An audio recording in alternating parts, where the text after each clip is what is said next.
Matric में fail होने पर याकूब साहब ने पहली बार अपने बेटे पर हाथ उठाया और उसे एक जोरदार थप्पड़ मारा। बेटे से ये थप्पड़ बर्दाश्त ना हुआ और वो घर छोड़कर चला गया। माँ अपने बेटे के गम में हर रोज रोती थी। याकूब साहब यही कहते कि फिक्र मत करो, वापिस आ जाएगा। मगर कई दिनों तक बेटा वापिस ना आया। अखबारात में इश्तिहारात भी दिए और मसाजिद में गुमशुदगी के ऐलानात भी करवाए गए, लेकिन इसका कुछ पता ना चला। जब एक माह गुजर गया, तब बाप को तशवीश होने लगी और उसने मुख्तलिफ शहरों में जाकर बेटे को तलाश करना शुरू कर दिया। माँ बेटे की जुदाई में बीमार रहने लगी। 1 साल का अरसा बीत गया, लेकिन बेटे का कुछ पता न चला। 1 साल बाद जंगल से किसी नौजवान की जली हुई लाश मिली, जिसकी शनाख्त मुमकिन नहीं थी। याकूब साहब ने उसको अपने बेटे की लाश ही समझा और उसे कब्रिस्तान में दफना दिया। 20 साल बाद याकूब साहब अपनी बीवी के साथ एक मशहूर रेस्टोरेंट में गए और बैरे से कहा कि इस होटल का सबसे सस्ता तरीन और कम कीमत खाना लेकर आओ। बैरा उस बुजुर्ग की बात सुनकर हैरान हुआ और उसने जाकर मैनेजर को बताया कि हमारे होटल में एक ऐसा बुजुर्ग जोड़ा आया है जो सबसे कम कीमत खाना मांग रहा है। मैनेजर ने जल्दी से एक ऐसा काम किया कि आज मैट्रिक के इम्तिहानात का रिजल्ट था और रिजल्ट मालूम करने की हिम्मत नहीं हो रही थी, क्योंकि मैं जानता था कि मेरे पेपर ठीक नहीं हुए थे और मैं इस हकीकत से भी वाकिफ था कि मेरे मालूम करने से पहले ही अब्बा जान ने मेरा रिजल्ट मालूम कर लिया होगा, क्योंकि मुझसे ज्यादा तो उन्हें इस रिजल्ट का इंतजार था। पिछले 2 माह से मेरी माँ बीमार थी और इसका ठीक से इलाज नहीं हो रहा था। अब्बा जान माँ पर पूरा पैसा लगा चुके थे, लेकिन उसके बावजूद किसी किस्म की बेहतरी नहीं आई थी। मैं तो मैट्रिक में अच्छे नंबर लेना चाहता था, लेकिन अब माँ की वजह से मुझसे पढ़ाई नहीं हो रही थी। सारी रात माँ दर्द से तड़पती थी। डॉक्टर ने उसके मैदे में एक बहुत बड़ी पथरी बताई थी और उसका ऑपरेशन बताया था। इन ऑपरेशन के अखराजात बिल्कुल नहीं थे। कुछ डॉक्टरों ने ये कहा था कि अद्वियात के जरिए ये पथरी एक दिन खत्म हो जाएगी, लेकिन इसके बारे में भी कोई यकीन से नहीं कह सकता था कि ये मुकम्मल तौर पर खत्म हो जाएगी। आखिरी रास्ता ऑपरेशन ही है। मैं रिजल्ट चेक करने गया था, लेकिन बगैर रिजल्ट चेक किए घर वापस लौट रहा था। दिल में ये सोचकर आ रहा था कि अगर पास हुआ तो अब्बा का मूड अच्छा होगा और वो मुझे खुशामदीद कहेंगे, और अगर फेल हुआ तो अब्बा का मूड ठीक नहीं होगा। वो मुझे मजीद मेहनत करने का मशवरा देंगे और मेरी हौसला अफजाई करेंगे। यही सोचकर मैं घर की दहलीज में दाखिल हुआ तो अब्बा गुस्से में थे। उनका चेहरा गुस्से से लाल हो रहा था। मैं समझ चुका था कि मैं फेल हो चुका हूँ। करता इससे पहले कि मैं अब्बा से माफी मांगता और उनसे वादा करता कि अगले साल बेहतरीन नंबरों से पास होऊंगा, मैं माँ की बीमारी की वजह से अपनी तालीम पर पूरी तरह तवज्जो न दे सका। ये सब मैं अपने बाप को बताना चाहता था, लेकिन अब्बा ने मुझे इस बात का मौका ही ना दिया। वो अपनी जगह से उठे और मेरी तरफ आने लगे। मेरा दिल खौफ के मारे कांप रहा था। अब्बा ने एक जोरदार थप्पड़ मेरे चेहरे पर रसीद किया। कुछ लम्हों तक तो मेरा सर चकरा सा गया और मुझे किसी चीज का होश ना रहा।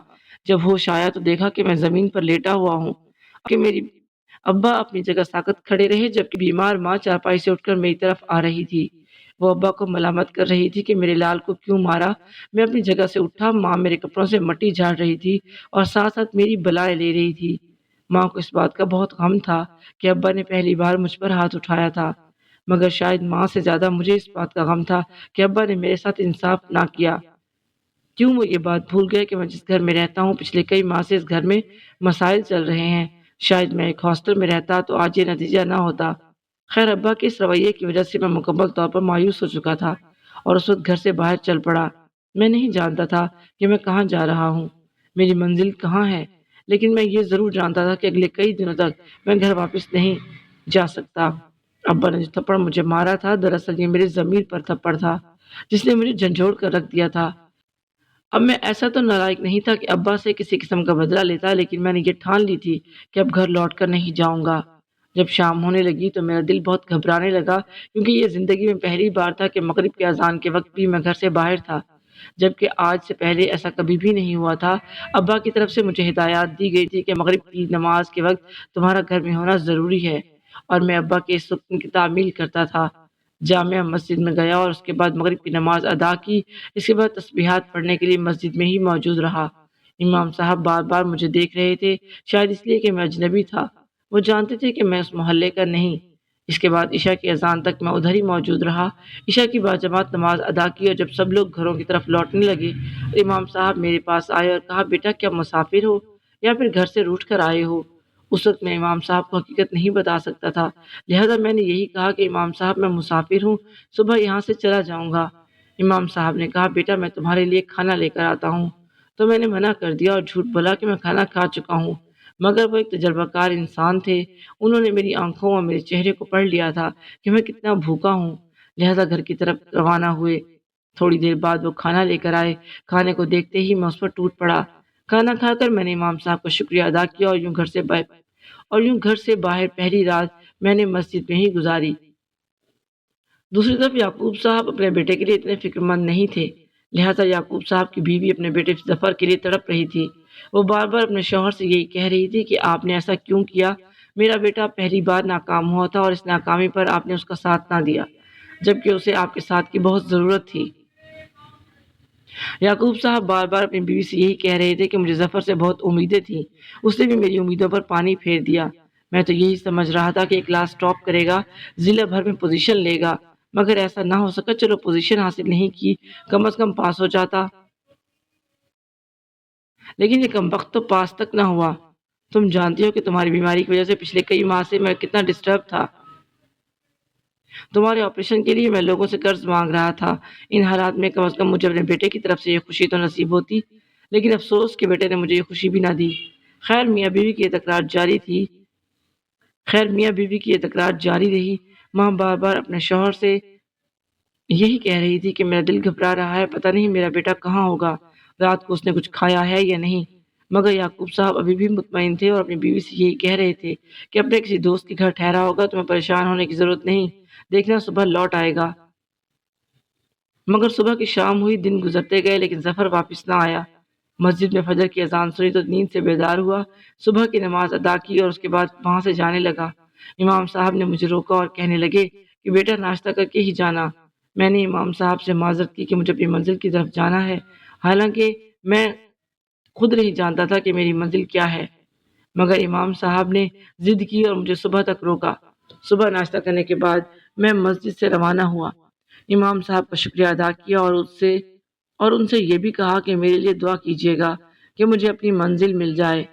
میری کوشش تھی کہ کہیں سے مجھے کوئی ملازمت یا پھر دہاڑی پر کوئی کام مل جائے تاکہ کسی سے بھیک مانگ کر کھانا نہ کھانا پڑے۔ مزدوروں کے ایک اڈے پر جا کر کھڑا ہو گیا اور اس انتظار میں تھا کہ کوئی شخص جس کو کسی مزدور کی ضرورت ہوگی وہ یہاں سے مجھے ساتھ لے جائے گا۔ سامنے ہی ایک ورک شاپ تھی اور ورک شاپ کا مالک مجھے مسلسل دیکھ رہا تھا۔ اس کے بعد وہ میرے قریب آیا اور کہا کہ ضرورت مند ہو؟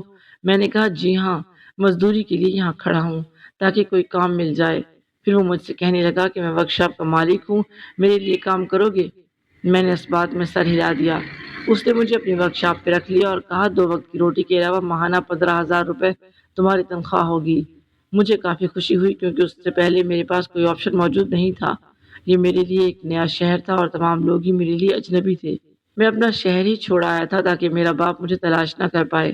میں نہیں جانتا کہ ابا جان نے مجھے تلاش کرنے کے لیے کیا کیا کیا ہوگا، کیا پتا انہوں نے مجھے تلاش کرنے کے لیے اخبار میں اشتہارات بھی دیے ہوں گے، مساجد میں اعلانات بھی کروائے ہوں گے، مگر مجھے ان باتوں سے کوئی فرق نہیں پڑتا تھا۔ میں تو یہ بھی نہیں جانتا تھا کہ میری جدائی کے بعد ابا جان اپنے کیے پر پچھتا رہے ہوں گے یا نہیں، لیکن ایک واحد ماں تھی جس کی وجہ سے میں کافی پریشان تھا۔ ماں مجھے بہت یاد آ رہی تھی۔ کبھی کبھی تو میرے دل میں آتا کہ بھاگتا ہوا اپنی ماں کے پاس چلا جاؤں، لیکن پھر جب ابا کا خیال دل میں آتا تو اپنے ارادے سے باز آ جاتا۔